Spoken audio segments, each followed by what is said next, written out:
How's it going, everyone? It is Andre Williams, and over here we talk stocks and we focus on one thing.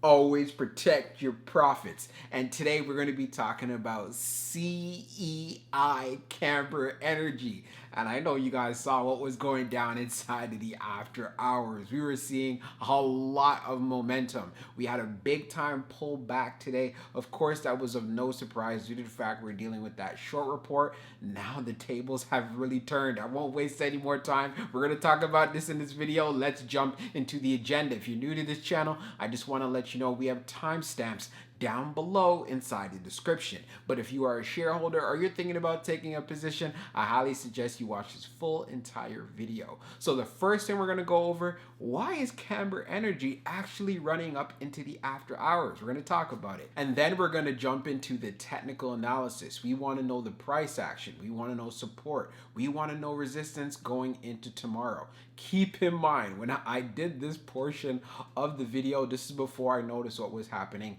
in after hours, but I still gave some nuggets in there just in case we decided to have a run up. You know, I got you guys covered. Add it to your homework, of course. And then we're going to go on Fintel, taking a look at the short interest information. Are shorts still heavily vested in this play? Are they increasing their positions or are they decreasing their positions? We're going to find out. And then we're going to take a look at the order flow distribution. What we want to know were institutions loading up on shares. What was happening on the retail side? We're going to see a complete breakdown of that. And then when that is done, we'll jump into the final thoughts and as well as some more details. So let's get to it. So to go over the news that came out inside of the after hours, we have Camber Energy Inc. not considering a reverse stock split at this time. Plus, additionally, on top of that, they released financial statements in regards to Viking. Again, the shorts really attacked them on this particular issue, and the fact that they were able to actually address it and be prompt about it, and I said that in a previous video, is definitely a lot to look forward to and brings in a lot of confidence, and this is part of the reasons why we are seeing a lot of buying pressure happening inside of the after hours. Also, we do know, as far as a track record for Camber Energy, yes, they have done reverse splits. This is part of the reasons why people will ask me this question. While this stock was worth so much more how many years ago? But again, that's the reason for that is that they've done splits previous times in the past. I think it was around 4 or 5. So them coming out and saying, well, you know what, we're not going to be doing that again is definitely good. And this is why we see the demand for this particular play. And then on top of that, releasing their financial statements, being open about it, being transparent goes a long way. So now let's jump into the technical analysis. So we're going to be doing a technical analysis for CEI Camber Energy. Let's see how it performed on the day. So it ended up closing at 91 cents, being down 40.62%. On the low, it tested 0.86%, and then on the high, testing $1.33. When we take a look at the volume stats on the day, you can see we traded at 451.116 million shares, and the average volume over 10 trading days being at 495.784 million shares. So we're still seeing a tremendous amount of volume from Camber. Of course, there was a lot of selling pressure, and also I do chalk this up to a lot of manipulation coming from shorts as well. Now, the chart we're using is a 1-year daily chart. When we take a look at the indicator down below, being the RSI to be exact, we're at 40.85.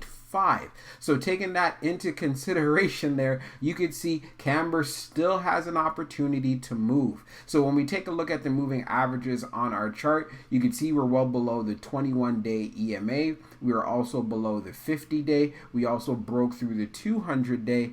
And then, of course, you can see we finished just above the 100-day where it's at 88 cents. And what's going on inside of the after hours with the recent news that came out about the recent 8K filing showing financials in the after hours, it is around $1.09. So as far as the price action that we saw on the day, like you saw, we ended up getting to $1.33 on the high before seeing a big time sell off. And then when we did sell off, you could see as far as where we bounced off of 86 cents. So we actually broke through the 100-day, but we're able able to recover very quickly. And I even saw inside of the after hours, we got down to around 87 cents as well. So seeing this bounce, what I want to look forward to going into tomorrow, I want to see us hold up this $1 level. So if we go into the open holding up $1, that is definitely a great look. If we see even more momentum going on inside of the after hours, I would love to see Camber hold up around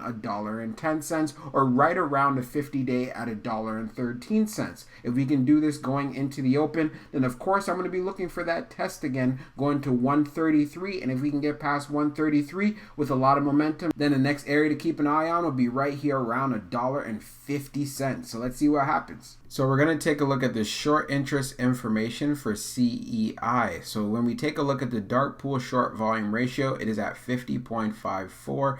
And then for the dark pool short volume, it is just over 215 million. And the short interest percentage of the float is at 23.51. Scrolling down further on the page, the short shares availability is at 100,000, updated 23 minutes ago. And then for the short borrow free rate, it is at 8.17%.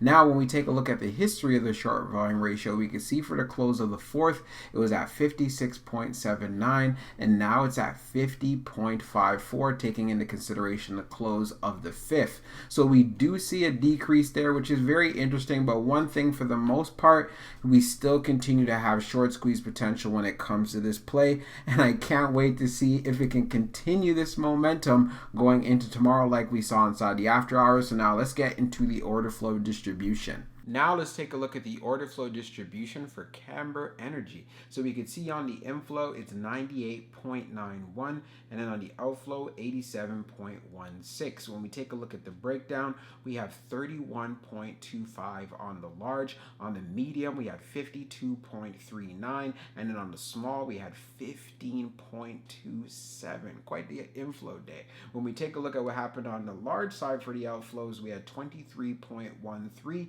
On the medium, we had 49.07, and then on the small, we had 14.96. Taking a look at that breakdown, a lot more inflows, and guess what? We have it in every single category. And when we take a look at the large scale orders in the last 5 days, you can see for October the 6th being that inflow day, 8,121.91, which is actually today, just to correct myself there. So again, seeing the large scale orders, seeing the small scale orders, there was definitely a lot of demand on the institutional and retail side, and they were taking advantage of when it made that dip on the day and while it was pulling back. And now what we're seeing inside of the after hours is even more momentum. So going into tomorrow, things can get very, very interesting. So now let's jump into the final thoughts, and we'll go over some more details as well. So for my final thoughts for Camber Energy, I know you guys are just excited as I am to see how well it performs going into tomorrow. And this is why I emphasize having a strategy and having a game plan. I know many of you took advantage and said, hey, I'm going to be buying the dip. So you're definitely looking green right now. But I want to make sure I emphasize, make sure that you have your target in regards to taking profits. This is very essential. This is a penny stock at the end of the day, and we know how volatile it can get. When we went on Fintel, taking a look at the short interest information, this play continues to have short squeeze potential. So if we have a lot more volume coming into this play, there's going to be that buying pressure, and this stock can make even more moves. Keep in mind, before we had that short report, this stock was looking really good. Will it be able to actually get back to those particular levels? Hey, I don't have a crystal ball. I am not a psychic. I can't tell you that. But one thing I do know for a fact, there's a lot of momentum. And I told you guys in the previous video, I decided, hey, I'm going to be throwing a little bit of money at this. And it's also good to see after looking at the after hours, it's a lot closer to where I bought it. I think I bought it around like $1.46. And then the last time I checked, I think it was like around $1.15. So will I be looking to average down? Not really. I kind of just took that one position just to see what would happen and so forth. Nothing too big. But at the end of the day, I'm excited to see, hey, things might be looking up for tomorrow, and I might be able to get back into the green when it comes to this play. So I hope you guys enjoyed this video, and we'll be talking real soon.